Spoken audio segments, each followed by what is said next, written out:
소설 인간혁명 5권 제4장 전삼 후일. 도다 조세이는 무엇인가 조용히 응시하고 있었다. 1951년 7월에 한국 전쟁의 휴전회담이 시작되고 9월에는 샌프란시스코 강화회의가 있었다. 이 무렵 도다는 이처럼 몇 겹이고 거듭되는 사건을 생각하지 않을 리 없었지만 주위 사람들에게는 거의 무관심한 듯이 보였다. 일본이라는 나라의 본질적인 부분은 결국 어떤 변화도 일으키지 않았기 때문이다. 한반도에서 벌어진 전쟁은 변함없이 이어지고 일본은 강화조약에서 결국 독립국이 된다고 결정되었다. 하지만 하나부터 열까지 미국에 의존해야만 하는 독립이었다. 본질적으로는 아무런 변화도 없었다. 도다는 피상적인 현상의 여러 가지 변화에는 평생 거의 마음을 움직이지 않았다. 도다가 어디까지나 본질적으로 본 것은 일본 그 자체의 숙명 문제였기 때문이다. 그리고 이 문제에 관련된 민중의 행불행이 문제였다. 도다가 말하는 본질적인 변혁은 말할 나위 없이 먼저 한 나라의 광선유포이다. 이 전대미문의 어려운 사업에서 본다면 전쟁 후의 뒤처리는 훨씬 쉬운 일이라고 생각했다. 다시 말해 도다가 지향하는 차원은 다른 사람들과 달랐다. 도다는 이 격동의 시대에서 한 걸음 한 걸음 광선유포의 기반을 만들고자 심혈을 쏟았다. 여름에는 제6회 학예 강습회에 온 힘을 기울였다. 제2기 광선유포의 첫걸음을 내디면서 종교개혁의 뼈대가 되어야 할 인재를 양성하는 일이 그의 의중이었다. 5월 회장 취임 이래 전개한 약진은 학예 강습회에도 볼 수 있었다.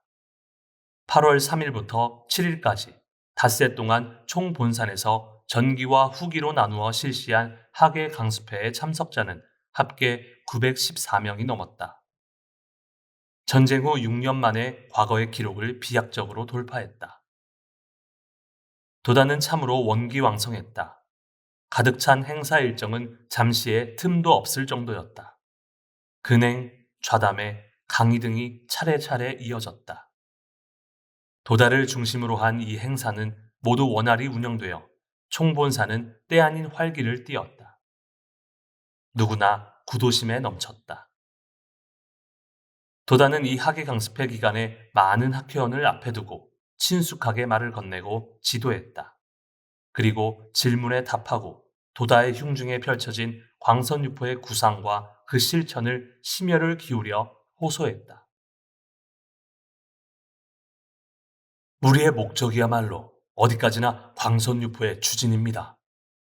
니치렌 대성인이 화도하신 순서를 생각해보면 먼저 입종선언 때 제목을 부르시고 연불이 충만한 사회의 제목을 유포하는 투쟁을 시작하셨습니다.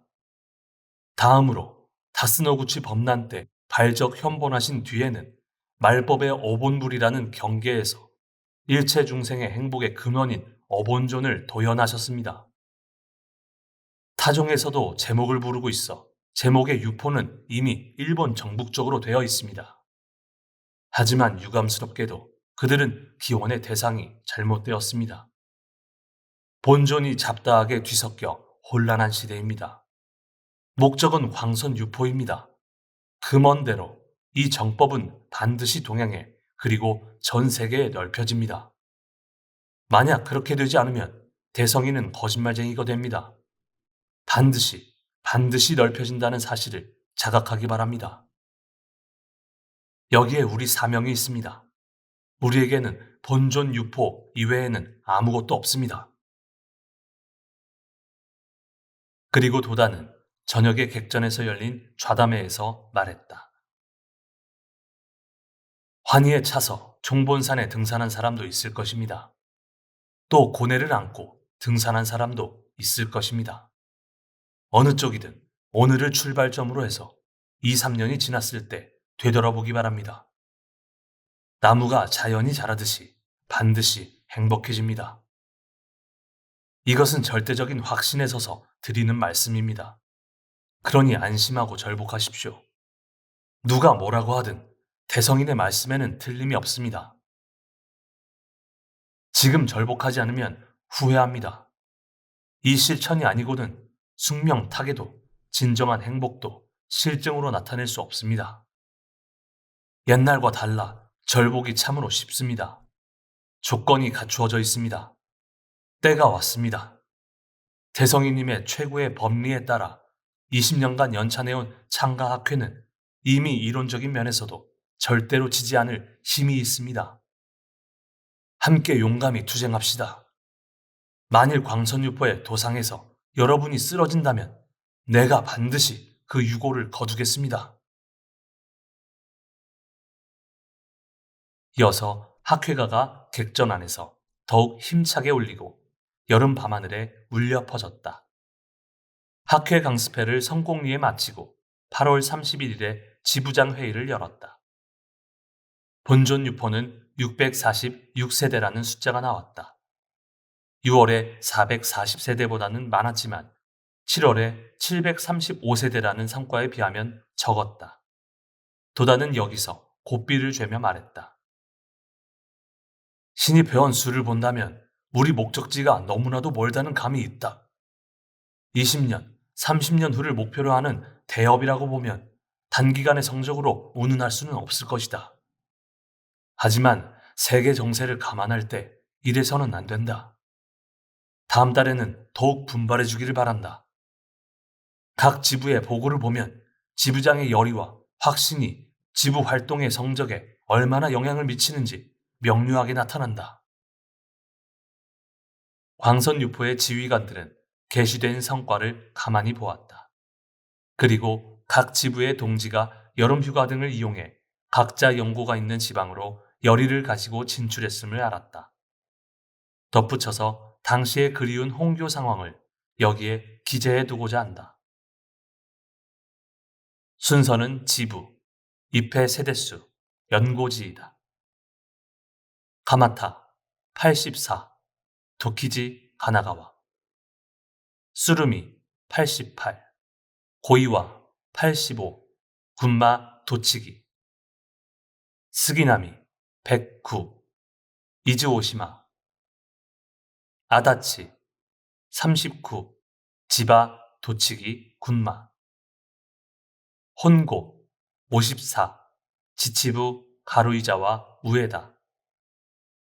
시키 25, 분쿄 46, 호도가야. 나카노 32, 고후. 스키지 40, 시즈오카 다카사키. 노코지마 26, 후쿠시마. 조토 18. 도다는 마음속으로 지방 진출을 기뻐했지만 말하지는 않았다. 도다는 엄한 표정으로 메달의 목표를 A급 지부는 150, B급 지부는 100으로 하자고 지부장들과 상의하고 분기하라고 촉구했다. 광선 유포는 전 동양으로, 전 세계로 펼쳐야 할 대사업이다. 지금 일본에서 그 반석 같은 기초를 건설한 사람은 바로 우리이다. 그것은 이름을 파는 싸움이나 유의와 같은 운동처럼 화려하게 보도되는 것과는 전혀 다른 착실한 작업이자 대위협이다. 대성이는 일본 일동으로 남묘호랭개교라고 부르게 될 것은 대지를 관역으로 하는 것과 같으리라 라고 말씀하셨다. 이 성운을 여러분은 마음에 단단히 새겨 일어서야 한다. 앞으로 반드시 사람들은 이 법전의 위대함에 놀랄 것이다. 또 반드시 이루어질 대업이다. 이것은 도다의 주관적인 생각이 아니다. 도다는 현재 어떤 가르침이 사람들을 행복하게 하는지, 또 종교를 엄격히 구별하는 일이 얼마나 중요한지 그 이유를 설했다. 그리고 어본전에 대한 확신 없이 신앙은 없고 실력과 행력 없이 공덕은 나타나지 않는다고 신심의 요체를 말했다. 이어서 자기에게 신심을 가르쳐준 사람에게 교화친이라는 타종의 말을 쓰는 현상을 언급하고 엄히 경고했다. 학회는 조직체 힘으로 지부장 등의 역직이 있고 그 지도나 지시에 따라 행동하는 것은 당연하다. 그러나 타 종교에서 말하는 교화 친과는 전혀 다른 것이다. 결코 혼동하지 말라. 자기를 절복해준 은인은 교화 친이 아닌 어서에서 나오는 선지식이라는 것이다. 그리고 오로지 스승도 아니고 오로지 제자도 아닌 것이니라 라는 위치이다. 진실한 불법의 세계는 어디까지나 깊이 이해할 수 있는 합리성으로 일관한다. 학회에서 만약 교화친 따위의 말을 사용하여 절복한 사람을 마치 자기 마음대로 움직여도 좋다는 그릇된 생각을 하는 사람이 있다면 단호히 처벌할 것이다. 이 기회에 확실히 인식하기 바란다. 도다는 학회라는 순수한 조직이 그릇된 사고방식으로 더럽혀지는 것을 엄히 훈계했다. 교화친이라고 부르든 선지식이라고 부르든 그것은 사소한 문제라고 생각할지 모른다. 그러나 학회가 광선유포라는 대목적을 감행하기 위한 전대미문의 조직인 이상 세심한 배려도 필요하다.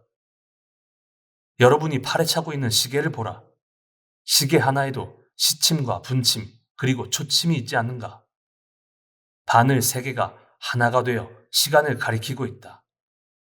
아무리 작은 움직임이라도 소홀히 하면 절대 안 된다는 사실을 알아야 한다. 지부장 중에는 무엇이든 다른 사람에게 맡기고 마치 거물인 듯 행세하며 초연하는 자도 있다. 그러면 움직이지 않는 바늘과 같다. 사소한 문제도 주의하지 않으면 참된 지도자라고는 할 수 없다. 여러분은 광선유포의 전진에 뒤처지면 안 된다. 도다의 두뇌는 격렬히 회전했다. 레이더처럼 언제나 조직 전체를 점검했다. 그리고 인재 한 사람 한 사람에게 스포트라이트를 비추고 각자에게 광선유포의 대목적을 자각시키느라 여념이 없었다. 도다는 먼저 교학 부분을 크게 개혁했다. 9월 1일부터 이름을 강의부에서 교학부로 바꾸고 앞으로를 대비해 교학 과정을 일신했다.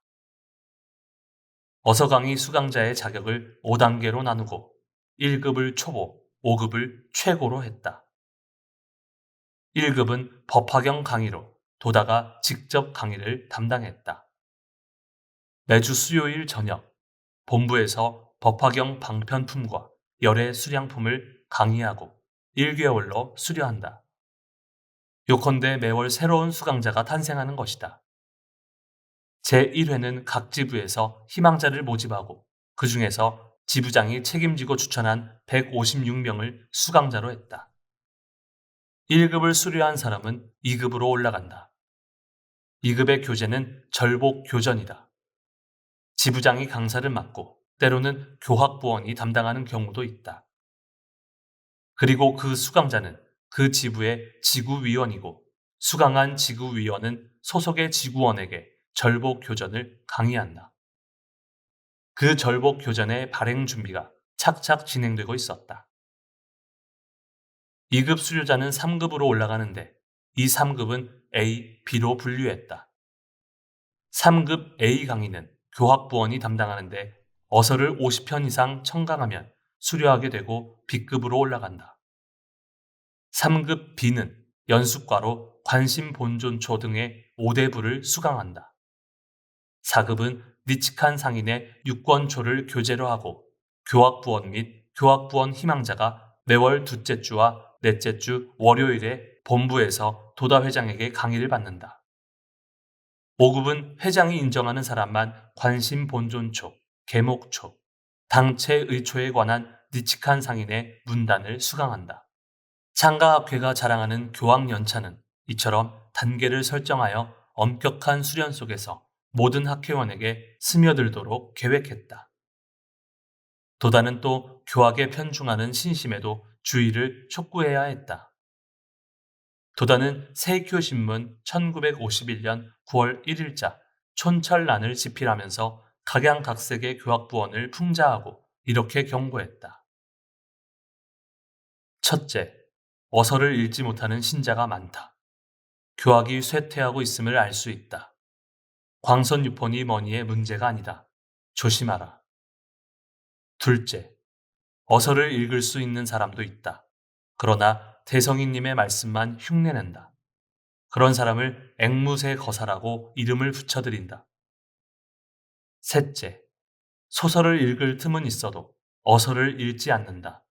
이런 사람을 아라한의 동생으로서 다라한이라고 한다.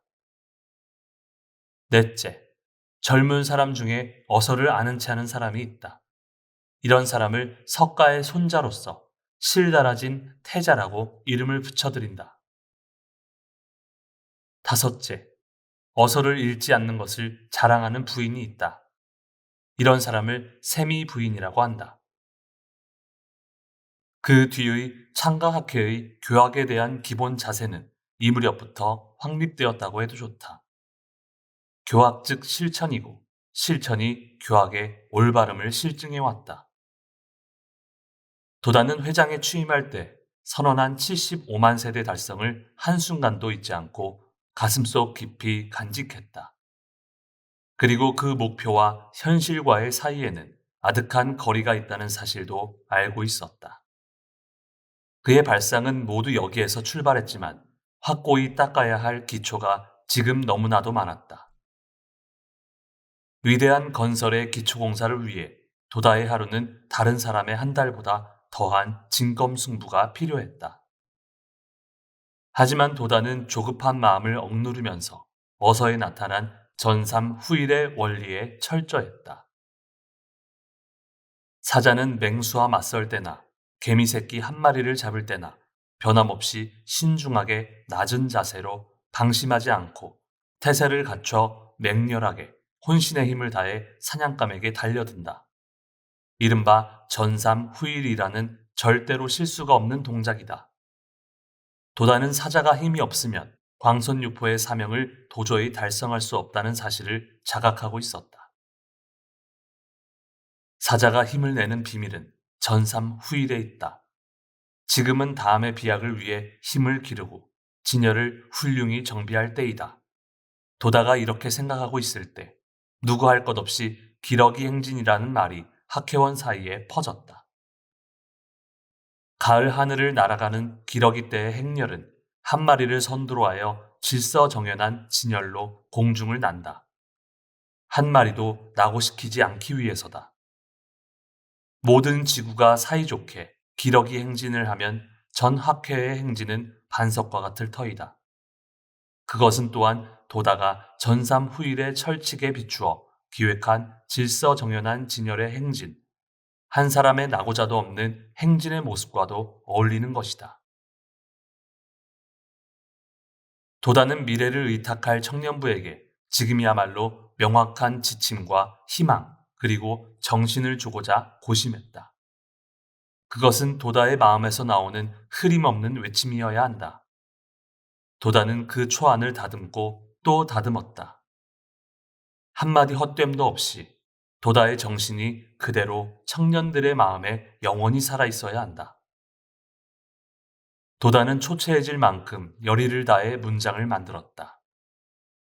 그 글은 처음 반장에 대한 고시로서 발표되었다. 그리고 나중에 청년 훈이 되어 수많은 청년부원들이 언제나 낭송하고 지주로 삼게 되었다.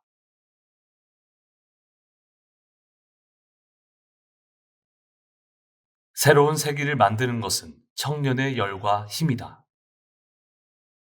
우리는 정치를 논하고 교육을 연구하는 자는 아니지만 세계의 대철인 동양의 구세주, 일본에서 출세한 말법의 어본부리신 니치렌 대성인의 가르침을 받들어 최고 유일한 종교의 힘으로 인간혁명을 행하고 인간 세상의 괴로움을 구제하여 각 개인의 행복 경애를 건설하고 나아가서는 낙토 일본을 현출하고자 원하는 자이다. 이 사업은 과거에 석가 교단이 실행하고 가깝게는 니치렌 대성인의 교단이 용감하게 투쟁했다. 석가 교단의 중심 인물인 사리불이나 아난도 모두 젊은 학도였다. 니치렌 대성인의 문화도 또한 모두 젊은 학도로 이루어졌다. 니코사기는 대성인보다 24살이나 어리고 니치로도 21살 차이가 났다. 서에서 동으로 향한 불교도 청년이 전승하고 동에서 서로 향하는 대성인 불법도 청년이 기초를 다졌다. 우리는 이 위대한 청년학도의 교단을 존앙하고 마찬가지로 최고 유일한 종교를 근본으로 해서 인간고의 해결, 참으로 행복한 생활 확립, 일본 민족의 참된 평화, 괴로움에 빠진 동양을 정토로 만들기 위해 홍선하려는 자이다. 여러분은 과거의 이 위대한 청년 학도들과 같은 목적, 같은 도정에 있음을 자각하고 이에 뒤지지 않게 각오를 다져야 한다. 영취 산회에서 자리를 함께 했을 때 사리불 존자나 대성인 문화의 여러 상인에게 말법의 청년은 야무지지 못하다고 웃음거리가 되어서는 쥐영보살로서 부끄럽다는 것을 알아야 한다. 분기하라 청년들이여, 싸우지 않겠는가 청년들이여. 그렇다면 우리는 누구와 어떤 싸움을 해야 하는가? 첫째, 무지한 자에게 영원한 생명을 가르치고 어본존의 절대 무의한 존귀함을 알게 하여 공덕의 대해를 마음껏 유희하는 자제로운 경애를 획득시키기 위해 인욕의 갑옷을 입고 자비의 이검을 들고 싸워야 한다. 둘째, 사지, 사종의 자에게 사종, 사의가 이 세상 모든 불행의 원인이고 사종, 사의 때문에 제천선신이 나라를 버리고 떠나고 성인이 거처를 떠나 세상이 온통 문란해진다는 입정 안국론의 근본 의를 가르치고 사지, 사종을 번복하도록 지혜의 갑옷을 몸에 걸치고 그들이 외골로 집착하는 바를 정진과 용기의 이검으로 단절하는 싸움이다. 셋째, 중생을 사랑해야 하는 싸움이다. 그러나 부모조차 사랑하지 않는 청년이 많은데 어찌 남을 사랑할 수 있겠는가? 그런 무자비한 자신을 극복하고 부처의 자비로운 경지를 획득하는 인간혁명의 싸움이다. 더 나아가 나는 여러분이 행동함에 있어 바라는 점이 있다. 첫째, 절대 확신에 찬 신앙의 경지에 서서 신행에서 미동도 하지 말고 유일무이한 어본존을 주, 사, 친으로 받들어 니치렌 대성인과 함께 하고 있음에 감사하고 지용보살의 후신임을 확신해야 한다. 둘째, 행악에 면류하고 어서를 마음속 깊이 물들여 대성인 불법에 통달하고 미혹됨 없이 지금이 어떤 때인지를 직시하여 대성인의 마음을 자기 마음으로 삼고 니코 상인의 유계를 자기에게 주신 명으로 받들어 노력해야 한다. 셋째, 행동할 때의 태도를 말하자면 진지해야 하고 폭언을 사용하지 말고 도리를 다해 지도하고 위엄 있고 관용 있는 자세로 사의, 사종, 사사에게는 한 걸음도 물러서지 않는 용기가 있어야 한다. 넷째, 부대장과 반장의 사명을 받들어 학회 정신을 획득하고 동지의 사기를 북돋아 광선육포 대원의 중심 인물임을 자각하기 바란다. 게다가 광선육포의 때는 가까워져 어원존 육포의 기회는 바로 지금이다. 그리하여 삼류강적이 당장 나타나려 하고 삼장사마가 세력을 더하여 밖으로는 사종 사이가 증오하고 안으로는 비방하는 목소리가 높아졌다. 놀라지 말지어다. 이 세상을. 이것은 성사의 금원이다. 그러므로 여러분은 마음을 하나로 하여 난을 극복하고 퇴전한 무리에게 미혹되지 말고 신심을 관철하여 말법 탁세의 법전에 영광스러운 젊은 무사로서 대성인에게 인정받을 수 있기를 원해야 한다. 무인에게 칭찬받음은 지자의 치욕이다. 대성에게 칭찬받음은 일생의 명예이다. 평생 신심을 관철하고 광선유포를 위해 죽겠다고 마음에 정해야 한다. 사백자 원고지 약 4장 반에 이르는 도다의 이 원고는 곧바로 등사판으로 인쇄되어 남녀 청년부원의 손에 들어갔다. 순식간에 한바탕 바람이 청년부 속에서 일어나고 충격적인 감동을 불러일으켰다. 어떤 이는 감격하고 어떤 이는 자신의 사명을 깊이 생각하여 동료와 밤새워 대화했다. 또 어떤 이는 낭독하고 조용히 생애의 서원을 세웠다. 이 문장만큼 도다 조세이의 정신이 맥동하는 글도 없다. 지금 와서 보면 언어 표현이 약간 오래된 듯한 감이 있지만 그것은 도다의 인격이 형성된 시기가 메이지, 다이쇼 시대이므로 그 흔적이 조금 남아있기 때문이다. 거기에 담긴 숭고하고도 순수한 도다의 정신 그 자체에는 누구도 미치지 못하리라. 어쨌든 도다는 누구보다도 청년이었다. 청년을 더없이 사랑한 도다는 평생 청년이었다. 그 청년의 마음에서 호소한 글이기에 수많은 청년에게 이렇게까지 감동을 불러일으킨 것이다. 창가학회 청년부의 정신적 기초는 이때 굳게 확립되어 그것이 전통적인 정신으로서 오늘날까지 여전히 살아있다. 청년부의 발랄한 행동 규범은 이 글에 담겨 있다. 그리고 이 청년 훈을 읽고 뜨거운 혈기로 끓어오른 청년이 이윽고 학회의 중추적인 인재로 성장하게 된다. 10월 4일은 여자 청년부 회합, 10월 6일은 남자 청년부 회합이 열렸다. 도다에게서 한 점 흐림도 없는 새로운 거울을 받은 남녀 청년들은 각자 경건한 마음으로 회합을 개최했다. 전쟁이 끝나고 6년이 지난 지금 창가학회 청년들은 한치의 오차도 없는 훌륭한 나침반을 얻고 새로운 용기가 가슴속에서 끝없이 용솟음 치는 것을 느꼈다. 청년부의 진로가 명확해진 이상 앞으로는 광선유포의 일로 매진할 따름이었다. 당시 남녀 청년부의 각 부대는 제각기 특색이 있었다. 예를 들면 남자부 제1부대는 타 종단과 벌이는 법론에 득이양양하여 여러 곳을 돌면서 화려하게 싸웠다. 하지만 좌담의 외의 것은 경시하는 경향이 있어 부원 증가는 지지부진하여 발전이 없었다.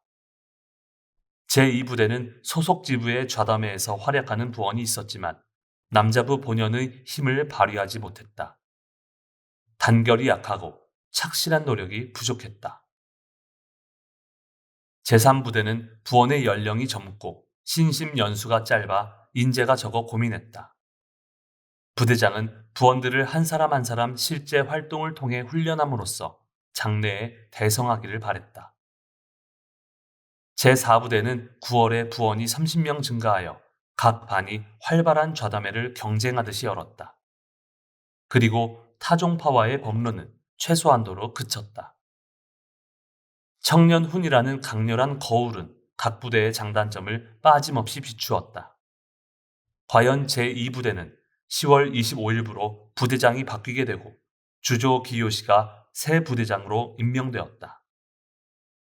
주위에 있는 선배들은 주조의 전임자에 대해 이렇게 말했다. 그는 할 때는 맹렬하게 하지만 변덕스럽고 제멋대로였다. 또 진정한 지성이 부족했다. 그는 자신과의 싸움에서 이기지 못했다. 그리고 이성관계가 그의 신심을 완전히 비뚤어지게 만들었다. 주조 기요시는 제4부대 소속의 일개 반장이었다. 그런 주조가 제2부대 부대장이 된 일은 기이한 느낌을 주었다. 게다가 주조 자신이 아직 청년부에서는 그리 알려지지 않았다. 그도 그럴 것이 주조는 불과 4개월 전인 6월 15일에 창가학회에 입회했기 때문이다. 의회의 발탁이자 인재 등용이었다. 주조의 집은 본래 1년 종종의 단가로 아버지는 해군이었다. 주조 자신도 해군의 뜻을 두어 해군병학교에 들어갔다. 그리고 전시 중에 졸업하고 전쟁 말기에는 애국심에 불타는 젊은 해군 장교가 되었다. 여름 휴가 같은 때에 가끔 다이세키사에 참여했지만 특별히 대성인의 가르침을 연찬하지도 않고 당연히 절복도 하지 않았다. 단지 친구 한두 명에게 권유해 함께 참여한 적은 있다고 한다. 군인으로서 생사의 문제에 직면했을 때 주조는 처음으로 마음에서 우러나오는 진지한 제목을 부르게 되었다. 그런데 전쟁이 끝남과 동시에 주조의 인생은 뚝 단절되었다. 인생 행로를 180도 전환해야만 했다. 집은 전쟁 피해를 입었다. 가족은 뿔뿔이 흩어지고 주조는 어느 시멘트 회사에 일자리를 얻어 고베에 살았다. 그 후 초토화된 도쿄의 공장으로 옮겨 하루하루의 생활을 위해 분투해야 했다. 그런 가운데 갖가지 사회 모순에 부딪히기도 하고 사상의 혼미로 괴로워하기도 했다. 성실하고 긍지 드높은 전 해군 장교는 험난한 세태 속에서 흥망이 교차하는 생활을 보내야 했다. 격류와 같은 시대를 노력과 성의로 건너려 했지만 격분과 개탄으로 끝나기 일쑤였다. 주조는 신심이 강성한 큰어머니에게 이끌려 창가학회의 좌담회에 가끔 얼굴을 내밀었다. 하지만 쓸데없이 비판적인 전 해군 장교는 저 고압적인 태도가 도무지 마음에 들지 않는다는 등 입회하기를 꺼렸다. 그 무렵 주조는 술버릇이 나쁜 남동생 때문에 몹시 애를 먹었다. 그리고 말로 타일러도 아무런 효과가 없음을 알았을 때 그는 문득 좌담회를 떠올렸다. 일단 한번 동생을 데리고 가서 다른 사람한테 엄하게 질타를 받게 하자. 그러면 그 대단한 동생도 깨닫고 갱생할지도 모른다. 주조는 어느 날 저녁 동생을 데리고 좌담회에 참석했다. 그날 저녁 좌담회의 담당자는 기요하라 가스 이사였다. 주조 기요시는 동생을 소개했다. 그리고 동생의 술버릇 때문에 동생 자신은 물론 가족이 얼마나 괴로움을 겪고 있는지 상세히 이야기했다. 기요하라는 잠자코 들었다. 방 안에 있는 수십 명의 회원은 동생을 생각하는 형의 이야기에 동정하며 듣고 있는 듯했다. 주조는 긴 이야기를 끝내고 고개를 숙이고 있는 동생을 가만히 보았다. 그때 갑자기 기요하라 입에서 날카로운 목소리로 생각지도 않은 말이 튀어나왔다. 아니, 참으로 한심한 형이군요. 동생 하나 구하지 못하는 주제에 이러쿵저러쿵 변명만 늘어놓고 신심은 조금도 하려고 하지 않는군요. 나쁜 쪽은 동생이 아닙니다. 당신입니다. 보기에는 훌륭한 청년처럼 보여도 참으로 한심스러운 형이 아닙니까?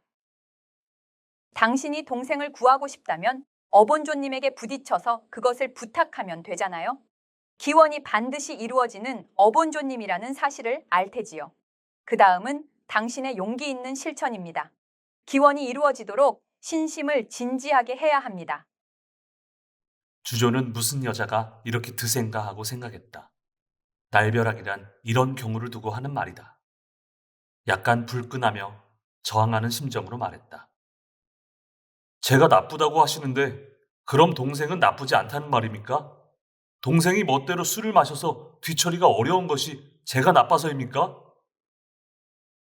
무슨 말을 하는 거예요? 당신은 동생을 구하고 싶은 거겠지요. 구하고 싶으니까 상담하러 온 것이 아닌가요? 그래서 말하는 겁니다. 구하고 싶으면 당신이 먼저 진정한 신심을 하세요. 절복도 하고 어서도 공부해야 합니다. 어본조님에게 도움이 되는 일은 하나도 하지 않고 동생을 구하겠다니 얼마나 염치 없고 칠칠치 못한 형님인지를 말하는 겁니다. 깊이 새겨 넣는 듯한 기요하라의 통렬한 말이었다. 주저는 동생이 아닌 자신이 질타를 받자 화가 났다. 동생은 멍하니 기요하라를 보고 있다. 주저는 홧김에 말했다. 절복을 하면 되는 겁니까? 그렇습니다. 해보세요. 당신이 할 수 있을까요? 만사가 끝났다. 멋진 반격이었다. 주조는 입을 다물었다. 여성에게 일찍이 이런 모욕을 받은 적은 없었다. 당당한 제국 해군의 장교를 지낸 그는 마음속으로 분개했다. 기요하라는 더욱 다그치듯이 말했다. 절복 한 번 한 적도 없으면서 동생을 구하겠다니 어본조님을 대체 뭐라고 생각하는 겁니까? 여러분, 무기력한 청년이라고 생각하지 않습니까? 기요하라는 참석자에게 호소했다. 주조의 머릿속은 엉망진창이었다. 화가 머리 끝까지 났다. 그때였다. 당신처럼 칠칠치 못한 사람이 군인이었기 때문에 전쟁에서 진 겁니다.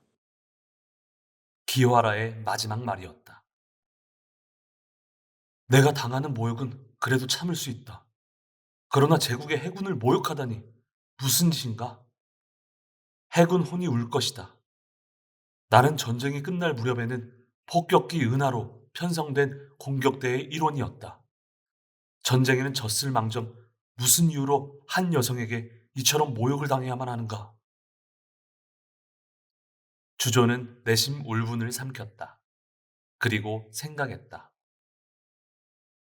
그때 해군의 공격 대원으로 신명을 버리려고 한 심정에 비하면 절복 따위는 아무것도 아니다. 나도 남자다. 모욕을 당하고는 잠자코 있을 수 없다. 주조는 마침내 결의했다. 절복이든 뭐든 하겠습니다. 자, 잘 보십시오. 주조는 엉겁결에 이렇게 말하고 말았다. 그리고 기요하라를 보았다. 기요하라는 웃으면서 태연하게 말했다. 예, 보겠습니다. 응원도 하겠습니다. 아니, 혼자 하겠습니다. 이튿날 저녁부터 주요 기요시는 절복을 시작했다. 우선 해병 시절의 친구부터 시작했지만 결과는 뜻대로 되지 않았다. 좌담회에도 친구 두세 명을 데려갔지만 좀처럼 입회하기를 결정하진 않았다. 하지만 주조는 성실히 계속했다.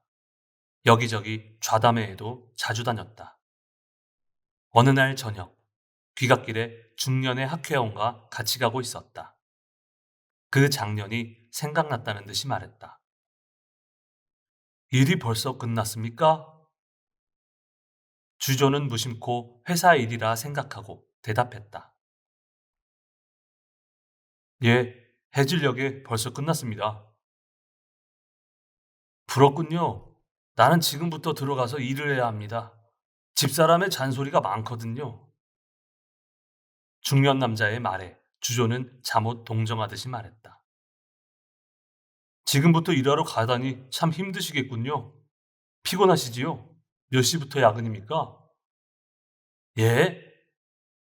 남자는 순간 알아채고는 웃기 시작했다. 주조 씨, 야근이 아닙니다. 저녁 근행 말입니다. 근행이요? 예, 저녁 삼자 근행 말입니다. 그 장행은 길어서 두 손을 들었답니다. 매일 저녁 하십니까? 이제 석 달 되었는데 하루도 거르지 않고 합니다. 여하튼 집사람과 딸이 귀찮게 울어서 오늘 저녁도 같이 하자며 기다리고 있습니다. 주조 키요시는 일이 근행이라는 사실을 처음 알았다. 창제 때는 따라했지만 근행을 한 적은 없었다. 주조는 절복을 먼저 하고 그때부터 근행을 하는 처지가 된 셈이다. 조석 근행을 하게 되자 주조의 절복으로 입회하는 사람도 조금씩 나오기 시작했다. 주조는 자청해서 도다 조세이에게 가까이 다가가려고 했다. 그리고 회사 일과 절복에 관해 또 교학 등에 관해 지도를 받고 점차 불법과 그 실천에 확신을 가지게 되었다. 주조는 진지하게 실천함으로써 신심이 무엇인지 급속도로 깨달았다. 주조는 관념론자를 싫어했다. 먼저 몸으로 부딪혀서 모든 것을 습득하려는 실천론자였다. 또 주조는 이번 여름에 열린 제6회 학예 강습회에도 자진해서 참석했다. 감격의 사흘을 보내고 귀로에 오르는 마지막 날이었다.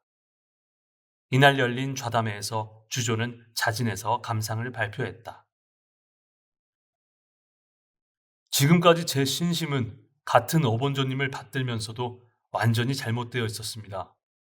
최근에 학회원이 된 저는 겨우 신심의 핵심을 만났습니다.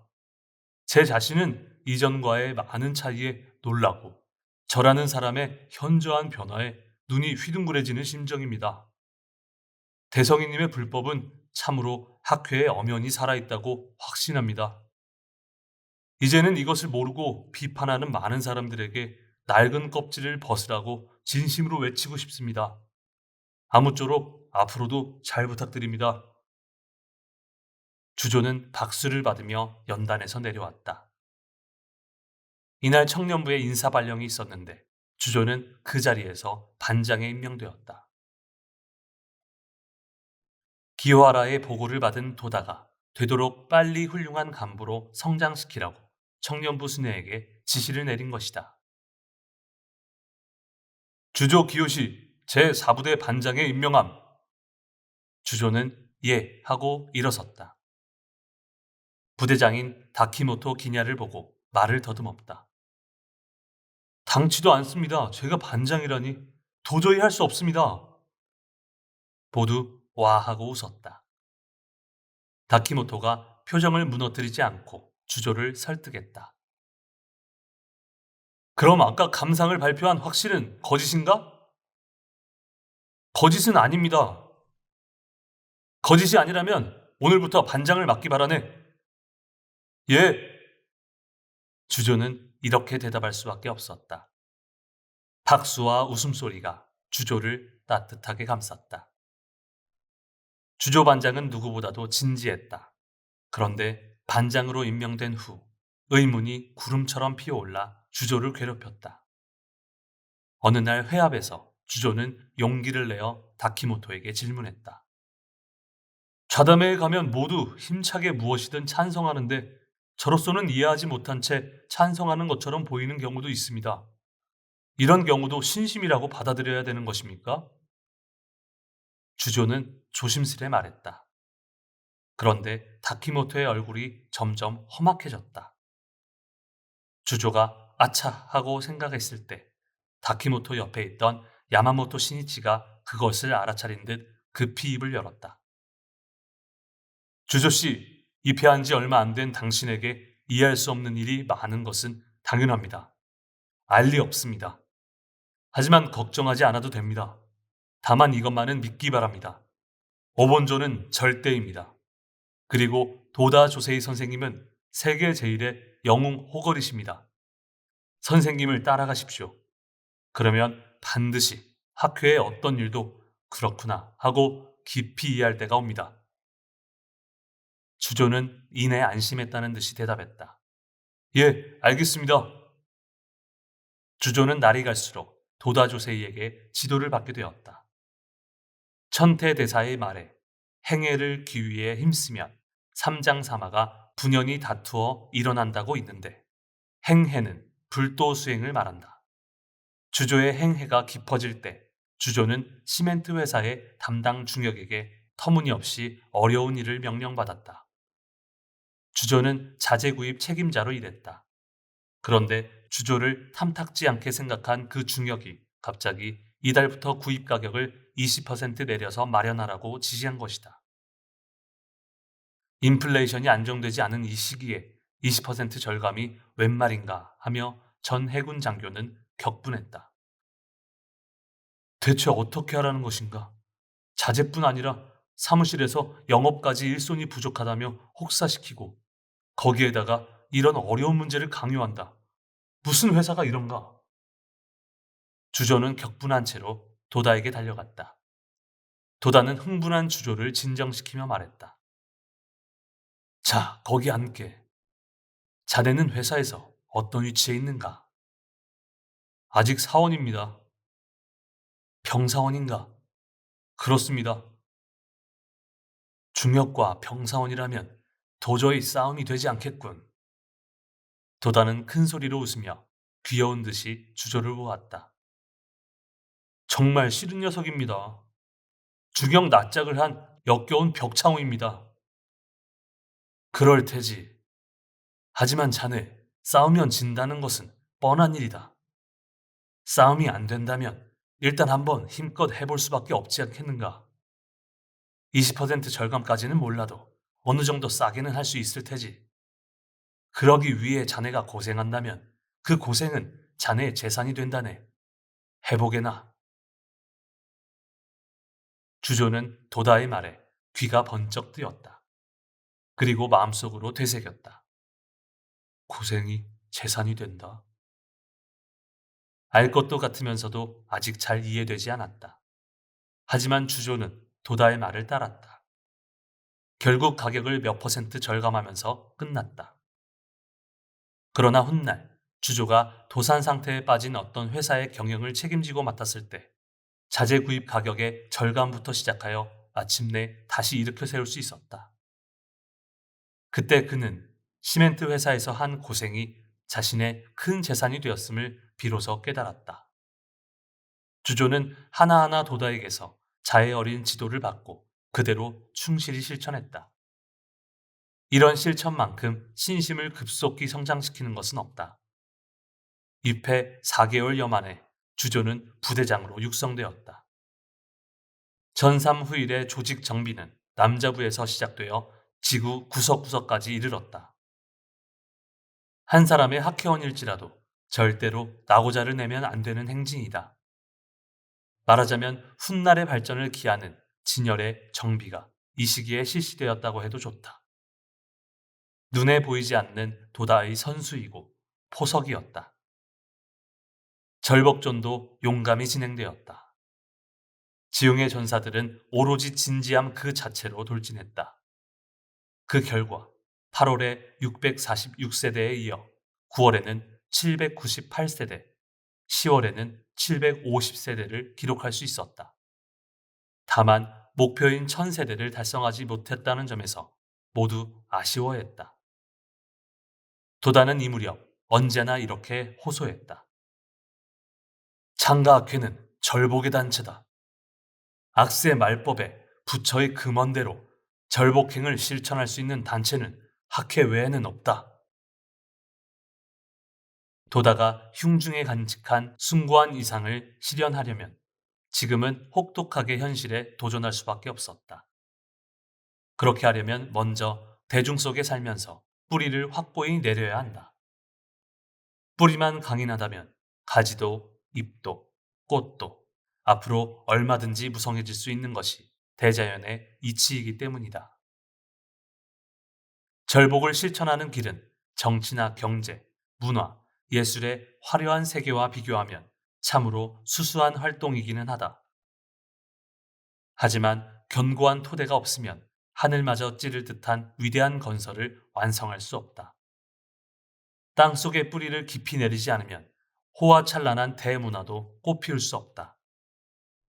인간 문화의 온갖 분야에서 활약하는 수많은 인재를 배출하려면 지금 바로 민중의 대지에 더욱 크고 강하게 뿌리를 뻗어 나가도록 해야 한다.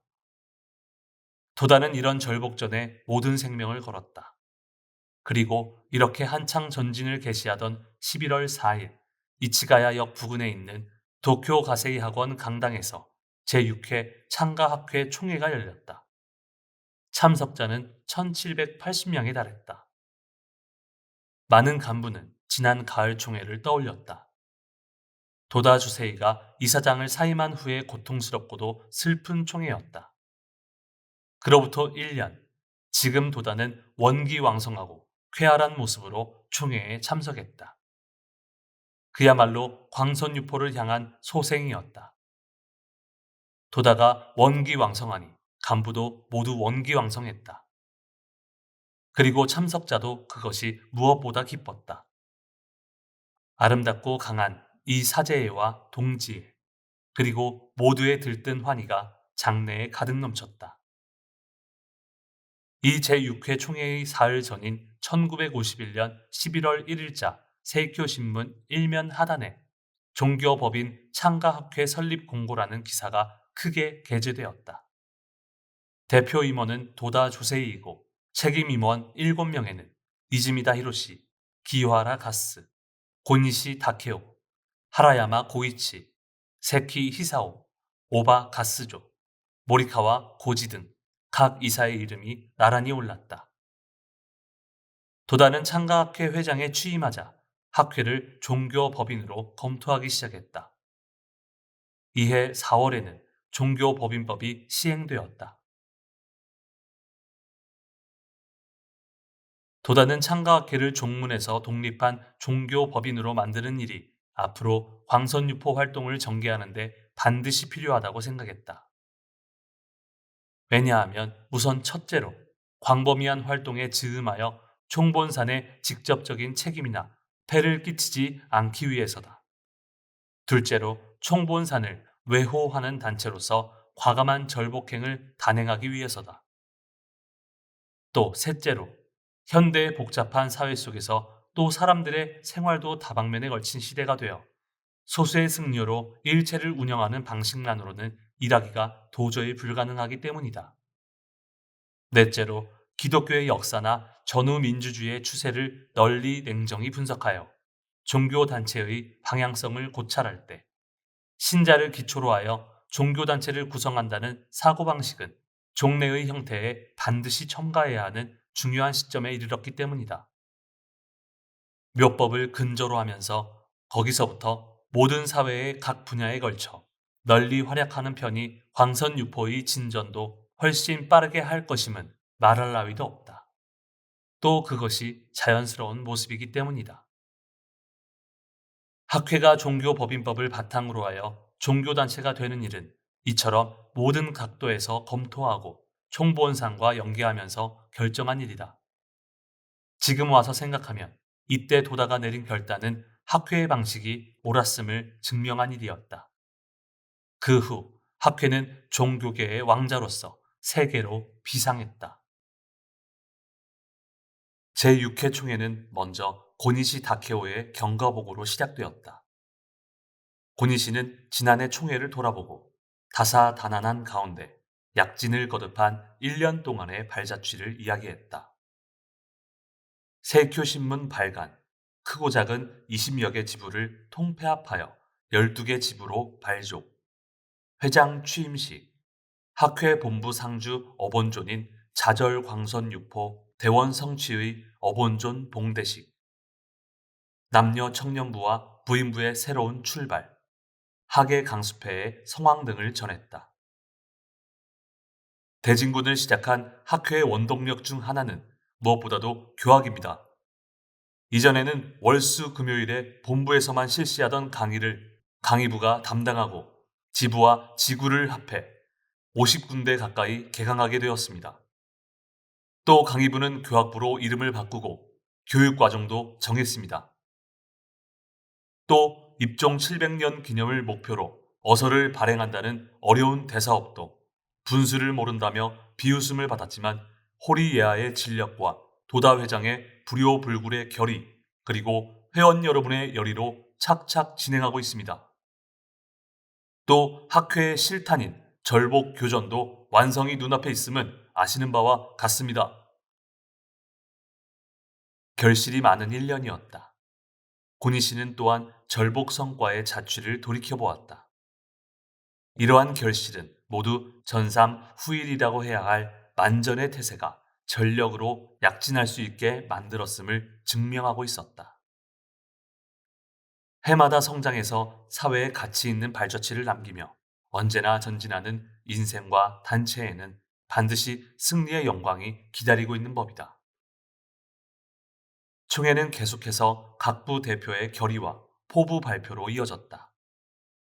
가장 먼저 남자부 대표로 연단에 선 사람은 23살의 야마모토 신이치 반장이었다. 신이치는 청년의 확신이라는 주제로 청렴답게 야무지고 힘찬 목소리로 말하기 시작했는데 그것은 도다 조세이에게 직접 호소하는 내용이었다. 내용은 한 달 전에 고시된 청년 훈에 대한 신이치의 대답이었다. 신이치는 스승이 일어섰기에 자기도 또한 일어섰고 스승이 지휘하기 시작했기에 자기도 천병이 되어 절복전의 최전선을 개척하겠노라며 결의를 굳혔다.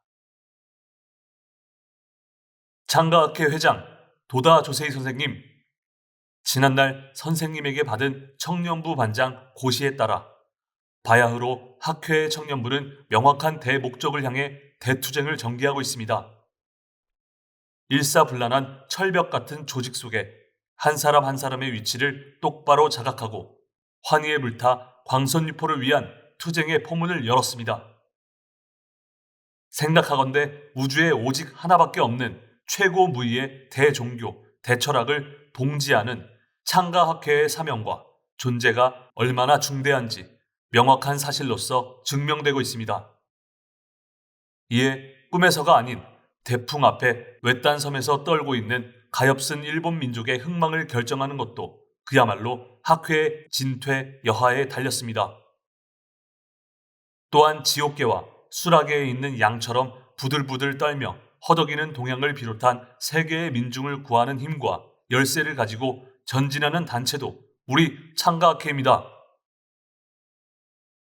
야마모토 신이치의 기백은 열렬히 끓어올랐다. 참석자는 숨을 삼키고 신이치를 바라보았다. 또는 일순에 수십만의 존귀한 생명을 아비지옥에 떨어뜨리는 원자폭탄의 공포로 괴로워하는 세계에게 대경종을 맹렬히 쳐서 올리고 안목을 열게 하여 근본적인 행복과 평화의 확립을 실천할 수 있는 가르침은 이 니치렌 대성인 불법 외에는 절대로 있을 수 없습니다. 이 사실을 하루라도 빨리, 한시라도 빨리 알려야만 한다는 사명과 의무에 서서 투쟁하는 존재가 우리 학회이고 청년부입니다. 신이치는 또 보은초 등의 문증을 인용하여 대성인의 위대한 예언을 찬탄하고 끝까지 투쟁하겠노라는 결의를 말했다. 이 투쟁력과 용기가 충만한 청년이 학회 청년의 확신입니다. 창가학회 회장 도다 조세희 선생님, 지금 선생님은 안팎의 수많은 적이 에워싼 한복판에서 말법 광선유포의 대장군으로서 법기를 높이 들고 대호령을 하고 계십니다. 우리 청년은 그 말씀을 절대로 허망하게 하지 않겠습니다.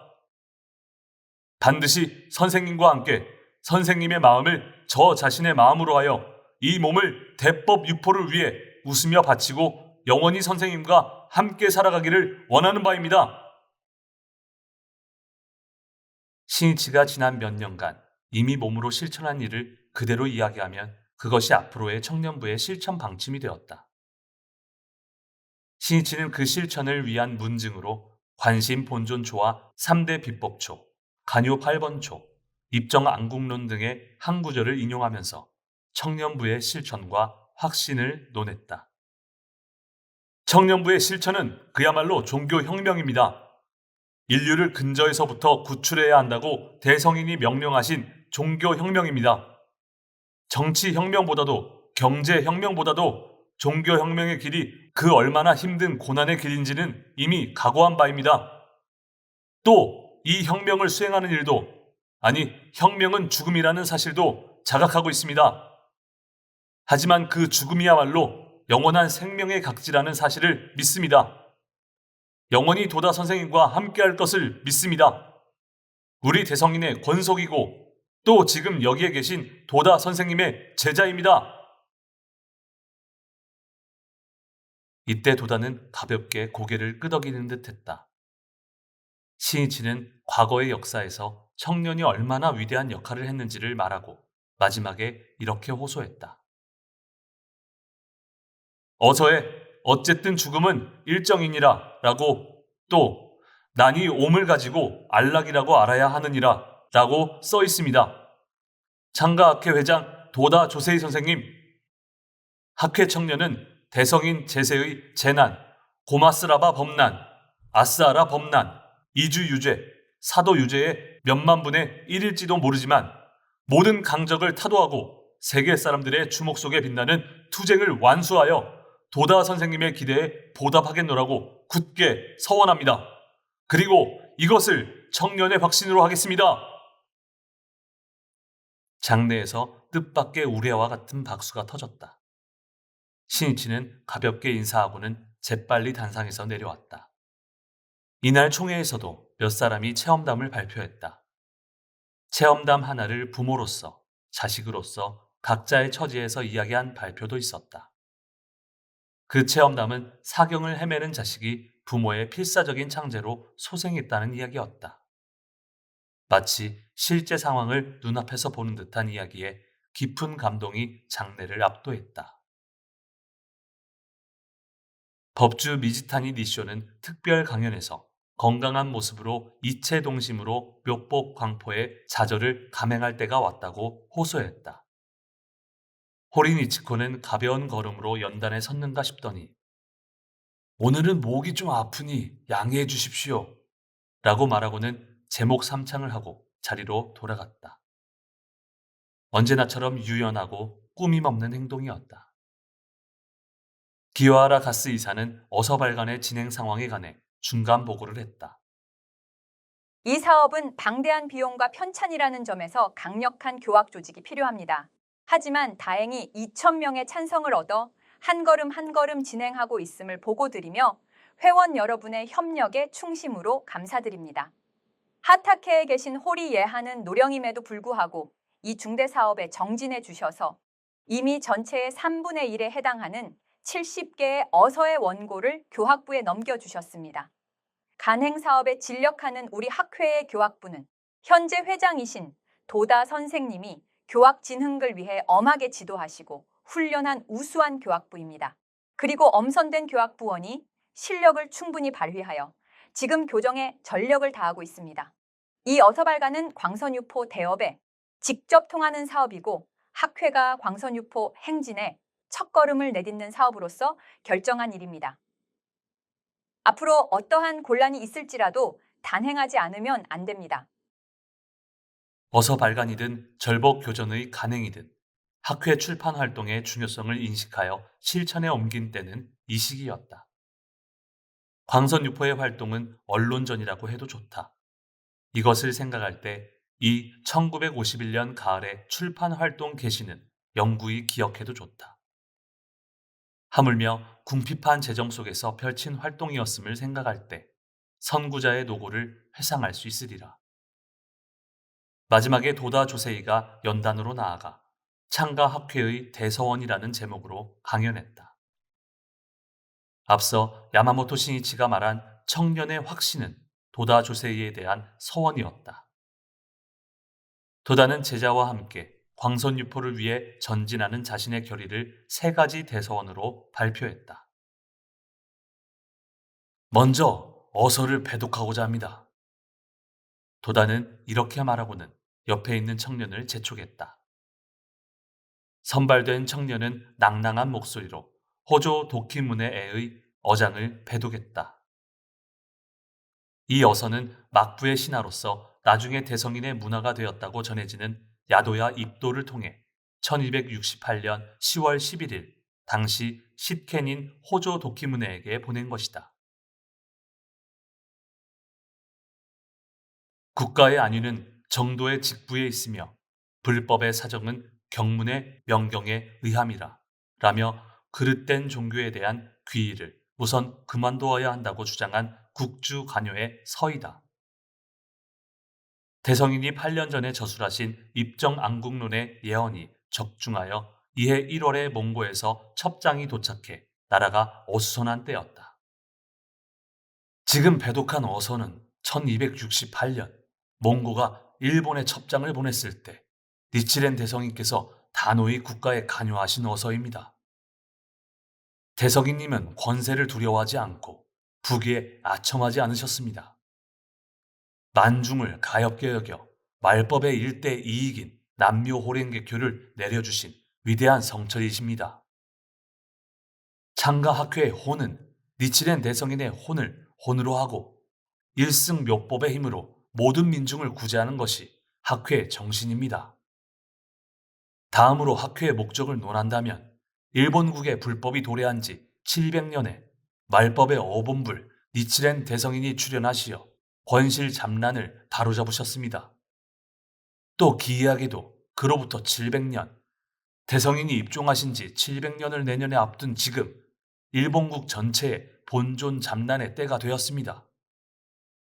학회는 지금 니치렌 대성인의 명을 받아 일연부재 총영의 어본존을 일본에 유포할 것을 서원한다. 이것이 제1조입니다. 제2조는 동양의 광선 유포입니다.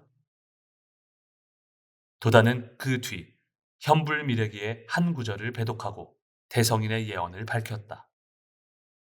이와 같이 니치렌 대성인은 속존 불법이 아닌 말법 유일의 불법이 출현한다고 예언하셨습니다.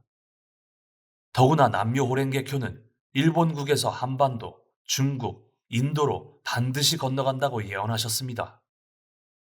입종 이래 700년, 일본의 불법이 건너온 지 1400년, 만약 이 남묘호랭개교가 동양으로 가지 않으면 니치렌 대성인의 말씀은 망어가 되고 대성인의 불법은 허망하게 됩니다. 대성인의 예언을 완수하는 불제자로서 동양 광선 유포를 서원한다. 이것이 제2의 목적입니다. 제3의 목적은 현재 1년 종종은 총본산을 비롯해 전국 50여 개 말사에 이르기까지 그야말로 몹시 황폐해진 상태입니다. 그 이유는 지금까지의 단신도가 제목만 부르고 절복과 본존 유포를 하지 않았기 때문입니다. 그렇다면 학회는 어떠한가? 총본산과 교류를 도모하여 진실한 불법이 일본에 있다고 종교계에 나타난 것, 다시 말해 학회의 혼으로서 이상의 세계조를 수행하는 일이 내가 해야 할 목적이고 학회 일동의 소원입니다. 모두 함께 손을 잡고 나아갑시다. 간단하지만 확신을 말하고 오늘의 인사로 대신하겠습니다. 입종 700년을 한 해 앞둔 도다 조세이의 감개는 광선유포에 의한 이상사회의 시련을 향해 더욱더 깊어지지 않을 수 없었다. 도다는 목숨을 걸고서라도 사명을 관철하겠노라고 결의했다. 세 가지 서원은 도다의 서원이기도 하고 또 학회의 서원이기도 했다. 청중에게는 참으로 사자와 같은 도다의 기백이 강하게 전해졌으리라. 사람들은 말없이 조용히 듣고 있었다. 진지한 눈빛으로 결의를 나타내는 사람도 있었다. 자신의 겁쟁이 마음과 맞서 싸워야 하는 사람도 있었다. 하지만 전원이 폭풍 같은 박수로 응하며 전진을 서원한 것은 사실이다. 도다는 총회가 끝난 뒤 흥분한 얼굴로 대기실에서 쉬고 있었다. 그곳에 야마모토 신이치가 들어왔다. 도다는 신이치를 보더니 갑자기 말했다. 신이치, 오늘 연설은 좋았다. 자, 여기에 앉게. 앞으로도 열심히 해주게. 도다는 아주 기쁜 듯이 웃음을 지었다. 좀처럼 사람을 칭찬하지 않는 도다가 뜻밖의 칭찬을 하자 신이치는 몹시 쑥스러워했다. 도다는 여기까지 성장한 신이치가 무척 대견스러웠음에 틀림없다. 도다는 하루 종일 기분 좋은 모습으로 축하연에서도 신이치를 곁에 두고 술잔을 계속 기울였다. 11월 18일, 이날은 초대 회장 마키구치 스네사부로의 8주기에 해당하는 기일이었다. 사위인 오하라 기미조가 시주가 되어 법요를 거행했다. 이날 저녁, 도다는 기쁜 마음으로 많은 학회원과 함께 참례했다. 도다는 일어서서 인사했다. 오늘의 8주기는 참으로 기쁩니다. 이렇게 말씀드리는 것은 오하라 씨가 스스로 자진해서 추진하셨기 때문입니다. 2년의 불가사의함에 대해 말씀드린다면 제가 홋카이도에서 도쿄로 나와 고학하려고 결심한 때가 18, 19살 때였습니다. 당시 하숙비는 18엔으로 우체국에 근무하는 처지로는 어떻게 할 수 없었습니다. 그래서 교원이 되겠다는 생각으로 마키구치 선생님을 찾아뵈었습니다. 교장이신 선생님께 저는 그 학교의 대용 교원으로 굉장히 폐를 끼쳤지만 선생님의 귀여움을 받았습니다. 마키구치 선생님의 학교에서 교원을 시작할 때 선생님은 49살, 저는 20살. 저는 선생님을 부모로, 스승으로, 주인으로 생각했습니다. 그런 선생님과 경시청에서 취조를 받을 때 복도에서 스쳐 지나면서 얼굴을 마주보고 헤어진 것이 마지막이었습니다. 생각해보면 과거부터 깊은 인연이 있다고 생각합니다. 저는 선생님의 재산을 전부 받았습니다. 거짓이라고 생각한다면 보십시오. 지부장 여러분들을 비롯해 기요하라, 이즈미다, 그리고 학회 간부는 모두 마키구치의 문화생이 아닙니까? 앞으로 제 재산은 학회에서 성장한 사람들에게 전해질 것입니다. 1년 종종이 피폐의 극에 달했을 때 일어선 여러분의 보고는 큽니다. 오본조님을 믿고 공덕을 받지 않겠습니까? 늦가을 저녁은 조용히 깊어갔다. 어디선가 벌레 우는 소리가 들렸다. 쏜살같이 빠르게 지나간 1년이었다. 또 격전과 개척 속에서 꿈처럼 지나간 스승을 잃은 뒤에 7년이기도 했다. 산들바람이 창문을 흔들었다. 끝으로 유족을 대표하여 오하라 기미조가 마키구치의 부인과 함께 일어서서 인사했다. 고 마키구치 스네사부로의 8주기 법요에 와주셔서 충심으로 감사드립니다. 틀림없이 장인도 기뻐하리라 생각합니다. 저는 혈족 관계로는 자식이지만 진정한 자식은 도다 선생님이십니다. 저는 제자로서도 낙제만 하고 있지만 앞으로 잘 부탁드립니다. 1951년도 다사다난한 가을을 보내고 연말에 가까워지고 있었다. 11월 18일에 발간된 절복 교전은 12월까지 희망자에게 전해질 수 있도록 되어 있었다. 어서 교정도 진척되어 12월 막바지인 28일부터 사흘간 도다를 비롯해 10명의 교학부원이 시즈오카의 하타케에 가서 호리니치코 스라에서 교정 작업을 했다. 1000쪽에 달하는 초교 중에서 단시일 내에 700쪽을 끝낼 수 있었던 것은 호리니치코의 진력과 도다의 솔선 그리고 일동에 대한 격려 덕분이었으리라. 이 해는 참으로 순간의 게으름도 허용치 않고 저물었다. 12월 31일 섣달 금음날 남자 청년부원 200명이 대거 총본산으로 향했다. 11월 말에 남자부 총 인원이 362명이었으므로 200명이라면 약 60%에 해당된다. 저녁 무렵 도쿄역을 떠날 즈음 큰 비가 쏟아졌다. 남자부의 앞길이 다사다난하리라는 것을 거듭 떠올리게 하는 날씨였다.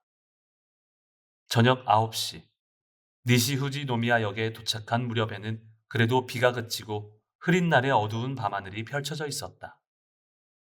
저녁 9시 20분 남자부 정예들은 역 앞에 줄지어 서서 비가 그친 뒤의 험한 길을 따라 다이세키사로 향했다. 길도 나쁜 데다가 어두운 밤이다. 하지만 그들에게는 긍지 넘치는 행진이었다. 아무 일도 하지 않는 젊은이가 많은 속에서도 이들은 주의의 목적과 사명에 살며 스스로 고난을 구하는 청춘의 숭고함을 음미했다. 그들은 무의미한 청춘, 우리는 의의 있는 청춘이라고. 걸어서 2시간쯤 걸리는 길이다.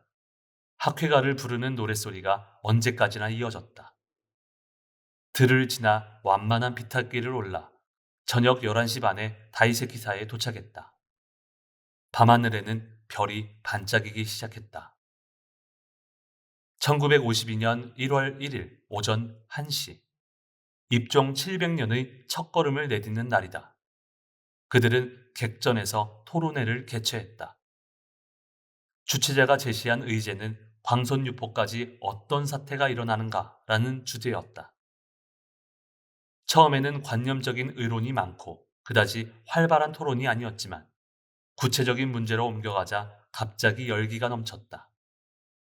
타종의 대반격을 예상하는 사람도 있었다. 마지막에는 폭력을 동반한 혁명주의와 대결할 것이라고 하는 사람도 있었다. 수없이 많은 의견이 나왔다. 마지막으로 세키 청년부장이 총괄하여 말했다. 광선유포는 불이다. 불의를 충분히 느끼고 행동해야 한다. 불법은 때가 중요하다. 지금 세계는 격동하고 있지만 우리는 이에 동요하지 말고 착실한 동지를 확대해야 한다. 그리고 흔들리지 않는 광선유포의 기반을 만들어야 한다. 그 근저의 전체관에 서서 투쟁해야 하고 도쿄는 물론 오사카에도 또 일본 전체의 교두보를 구축해야 한다. 우리가 가는 길은 고난의 길일 것이다. 하지만 두려워하지 말고 불법을 위해 투쟁하자. 단결해서 전진하자. 수마와 다툴 틈도 없었다. 오전 3시에는 축인근행이 있었다. 각자 진지하게 기원하고 창제를 마쳤다. 그리고 나서 참석자 200명은 법주 미즈타니 니쇼에게 신년 인사를 했다. 그 다음 오전 5시부터 7시쯤까지 휴식을 취했다. 입종 700년의 원단이 밝아오자 쾌청한 하늘에 후지산의 새하얀 모습이 아침에 빛났다. 그 모습은 모두 빛나는 생명으로도 느껴졌다. 오전 7시 보장 앞에서 원단 근행을 하면서 광선 유포의 선구자로서 사명을 성취할 수 있기를 깊이 기념했다. 이어 마키구치 초대 회장의 묘소를 찾아가 세키 청년부장, 야마귀와 남자부장, 각 부대장, 그리고 야마모토 반장 등이 차례차례 고 마키구치 회장에게 서원을 담아 말했다. 야마기와 남자부장은 4월의 700년제에는 600명의 남자부 정예를 데리고 등산하겠노라고 묘 앞에서 선언했다. 구름 한 점 없는 쾌청한 하늘이었다. 원단의 후지산은 미래로 비상하는 씩씩한 혁명의 청춘 군상에게 웃음을 짓는 듯했다. 여기서 비로소 자유시간이 되자 참석자는 산속을 여기저기 견학하고 추억을 만들었다. 오후 1시에 귀로에 올랐다. 남자부가 섣달 금음날에 행한 총본산 등산은 입종 699년의 마지막 날부터 입종 700년의 원단을 기쁘게 맞이하는 선구를 상징하는 모습이었다고 말할 수 있다. 그 선구자들이 오늘의 학회를 구축한 것도 사실이다. 어쨌든 청년부는 급속한 성장기에 들어섰다.